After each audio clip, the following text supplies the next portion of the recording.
മദ്യനയ കേസുമായി ബന്ധപ്പെട്ട് ജയിൽവാസം അനുഷ്ഠിച്ച കെജ്രിവാളിന് ഇനി തിരിച്ചുവരവില്ല എന്ന് വിധിക്കപ്പെടുന്ന ഒരു തെരഞ്ഞെടുപ്പിൻ്റെ വിധിയാണ് ഇപ്പോൾ വന്നിരിക്കുന്നത്. ഡൽഹിയിലെ നിയമസഭാ തെരഞ്ഞെടുപ്പിൽ ആം ആദ്മി ബഹദൂരം പിന്നിലാണ്.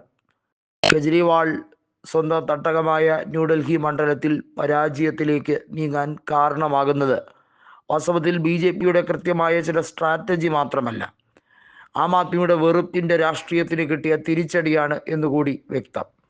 കെജ്രിവാളിനെ താൻ പലതവണയായി ഉപദേശിച്ചു, എന്നിട്ടും ഒരക്ഷരം ചെവി കൊള്ളാൻ തയ്യാറായില്ല. അദ്ദേഹം പണത്തിൻ്റെ പിന്നാലെ പോയി. പണം അദ്ദേഹത്തെ സ്വാധീനിച്ചു. പണമാണ് എല്ലാത്തിനും ആധാരമെന്ന വ്യവസ്ഥാപിത താല്പര്യങ്ങൾക്ക് വേണ്ടി കെജ്രിവാൾ സ്വന്തം പാർട്ടിയെ മാറ്റിയെടുത്തു. അതിൽ ഒരു വലിയ വിഭാഗം ജനങ്ങൾ അദ്ദേഹത്തിനെ തഴഞ്ഞു. അതാണ് കെജ്രിവാളിലും സംഘത്തിനുമുണ്ടായ തിരിച്ചടി. ഒന്ന് നോക്കൂ, കൽക്കാജി മണ്ഡലത്തിലും ന്യൂഡൽഹി മണ്ഡലത്തിലും ആം ആദ്മി പാർട്ടി പരാജയപ്പെടുന്നത് അവരെ സംബന്ധിച്ചിടത്തോളം വലിയ തോതിൽ അവരുടെ പാർട്ടിയുടെ ഇനിയുള്ള ഭാവി അടിത്തറയെ ചോദ്യം ചെയ്യും എന്നുള്ളതിന് യാതൊരു സംശയവുമില്ല. ഇത് സ്വാഭാവികമായും പ്രകടമാകാൻ പോകുന്നത് പഞ്ചാബിലേക്കും അതുപോലെ ആം ആദ്മി ആധിപത്യം ഉറപ്പിക്കാൻ ശ്രമിക്കുന്ന മേഖലകളിലേക്കും ഒക്കെ തന്നെയായിരിക്കും. അവർ ഉദയം ചെയ്ത 2013 നിയമസഭാ തെരഞ്ഞെടുപ്പിൽ പോലും അവർക്ക് 28 സീറ്റുകൾ ഉണ്ടായിരുന്നു എന്നത് ഓർക്കേണ്ടതാണ്. ഏറ്റവും വലിയ എടുത്തു പറയേണ്ട സവിശേഷത എന്നത് കെജ്രിവാളും സംഘവും ഇത്തവണ തെരഞ്ഞെടുപ്പിലേക്ക് നീങ്ങുമ്പോൾ അവർക്ക് കൃത്യമായി BJPയെ പ്രതിരോധിക്കാൻ തക്കതായ അജണ്ടകളൊന്നും ഇല്ല. ഒമർ അബ്ദുള്ള എന്ന ജമ്മു കാശ്മീർ മുഖ്യമന്ത്രി പറഞ്ഞ ഒരു വാചകം തന്നെ നോക്കൂ: ആം ആദ്മിയും കോൺഗ്രസും തമ്മിലടിച്ച് നടന്നോളൂ, BJP ഫലം കൊയ്യട്ടെ എന്നാണ്.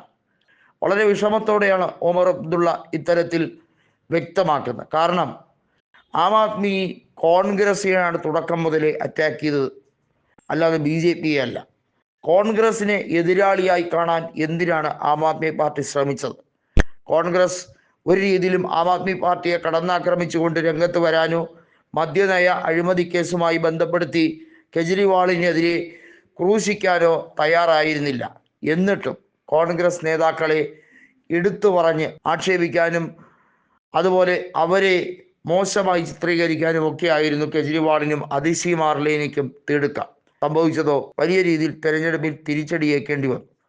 വോട്ടെണ്ണൽ തുടങ്ങും മുതൽ തന്നെ BJPക്ക് ഒരു വ്യക്തമായ ലീഡിലേക്ക് നീങ്ങിയതാണ്. ഇടയ്ക്ക് ഏകദേശം 3 മണിക്കൂർ പിന്നിട്ടപ്പോൾ ഇഞ്ചോടിഞ്ച് മത്സരം കുറച്ചു നേരത്തേക്കെങ്കിലും ആം ആദ്മിക്ക് കൊണ്ടുവരാൻ കഴിഞ്ഞെങ്കിൽ പോലും പിന്നീട് വളരെ കംഫോർട്ടബിളായി 50ലേക്ക് നീങ്ങുന്ന ഒരു രീതിയിലേക്ക് BJP അവരുടെ സ്ട്രാറ്റജി ഉയർത്തി. പിന്നീട് 40ലേക്ക് ഒന്നുകൂടി ലീഡ് നില താഴ്ന്നെങ്കിലും 45ലേക്ക് ക്രമാതീതമായി അവർ വർദ്ധിപ്പിച്ചുകൊണ്ട് വോട്ടെണ്ണലിൻ്റെ 60% കഴിഞ്ഞു കഴിഞ്ഞപ്പോൾ ഏകദേശം ഒട്ടുമിക്ക മണ്ഡലങ്ങളിലും ഏറ്റവും കുറഞ്ഞത് 1500 വോട്ടിൻ്റെയെങ്കിലും വ്യക്തമായ ലീഡ് BJP നിലനിർത്തുന്ന കാഴ്ചയാണ് കണ്ടത്. ഇതിലൂടെ ഒരു കാര്യം ആം ആദ്മി പാർട്ടിക്ക് മനസ്സിലാക്കി കൊടുക്കുകയാണ്. അതായത് അധികാരം പിടിക്കാൻ ഏതറ്റം വരെ കേന്ദ്ര അന്വേഷണ ഏജൻസികളെയും ആരെയും ദുരുപയോഗം ചെയ്യുന്ന BJPക്ക് ഇത് ഒരു സുവർണ ഘട്ടമായി പറയുന്നു. തെരഞ്ഞെടുപ്പ് വരുമ്പോൾ മാത്രം ഇന്ത്യ സഖ്യമെന്നും അല്ലാത്ത സമയത്ത് പരസ്പരം പോരടിക്കലും ജനങ്ങൾ ഉൾക്കൊള്ളില്ല എന്നതുകൂടിയാണ് ഈ തെരഞ്ഞെടുപ്പിൻ്റെ സവിശേഷത.